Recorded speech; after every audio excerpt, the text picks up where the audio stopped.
Il y aura un dégrèvement, il y aura une loi de Je donne la réforme. parole à monsieur Stéphane Demilly. Vous avez la parole. Merci, Monsieur le Président. Madame la ministre de la Santé, avec 31 000 décès chaque année en France, le cancer du poumon est le cancer le plus meurtrier chez les hommes et le deuxième chez les femmes dans notre pays. Sans vouloir faire de comparaison particulièrement morbide, cela représente près de 10 fois le nombre de tués sur les routes. Et l'an dernier, ce ne sont pas moins de 49 000 nouveaux cas qui ont été recensés. Si votre engagement pour lutter contre les causes de ce cancer est bien connu, il devient cependant urgent d'agir pour que les malades soient traités le plus précocement possible. Une trentaine d'experts français, spécialistes du poumon, des pneumologues, des oncologues, ont ainsi lancé un appel à la généralisation du dépistage du cancer du poumon chez les fumeurs ou anciens fumeurs de plus de 50 ans. D'après leurs travaux, ce sont 7 500 vies qui pourraient être sauvées chaque année. C'est ce que montre l'étude qu'ils ont menée sur plus de 15 000 patients suivis pendant près de 10 ans. Ils ont ainsi démontré que si l'on fait passer un scanner à tous les gros fumeurs ou anciens fumeurs de plus de 50 ans, on peut réduire de 26 % les décès dus à un cancer du poumon chez les hommes et de 40 % chez les femmes. Il y a donc là, Madame la Ministre, un véritable enjeu de santé publique. Le département de la Somme, où je suis élu, est le premier à proposer cet examen grâce à un scanner faiblement irradiant au centre hospitalier d'Abbeville.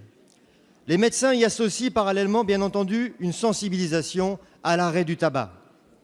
Madame la ministre, pourquoi ne pas généraliser ce dispositif de dépistage qui pourrait donc réduire considérablement la mortalité liée au cancer du poumon et sauver, vous l'avez compris, des milliers de vies?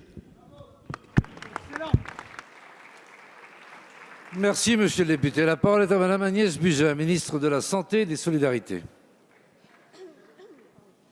Merci, Monsieur le Président, Mesdames et Messieurs les députés, Monsieur le député Stéphane Demilly, merci de mettre l'accent sur un sujet majeur de santé publique qui me tient à cœur depuis de nombreuses années, puisque lorsque je présidais l'Institut national du cancer, j'avais souhaité d'abord que nous fassions des actes forts sur la prévention. Ça a été la mise en œuvre du paquet neutre et puis maintenant récemment la mise en œuvre de l'augmentation du prix du tabac, dont on le voit que ces deux dispositions aboutissent à moins 1 million de fumeurs aujourd'hui en France. Et donc je pense que nous sommes en passe de réussir ce pari, de faire baisser le tabagisme des hommes et des femmes de notre pays. Mais au-delà de la prévention, vous avez raison. Le dépistage qui permet de détecter des cancers très tôt permettrait de guérir plus de malades. Et donc, il est important de voir quelles techniques pourraient être diffusées dans notre pays.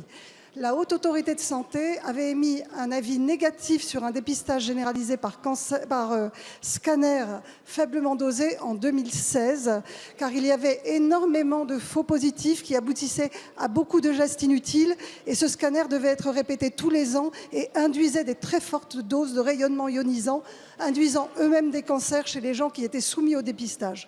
Nous attendions l'étude Nelson, qui est celle dont vous parlez, qui est une étude européenne. Nous avons ressaisi la Haute Autorité de Santé pour qu'elle nous donne un avis. C'est inscrit à son programme de travail, tel qu'il a été rendu public en janvier 2019.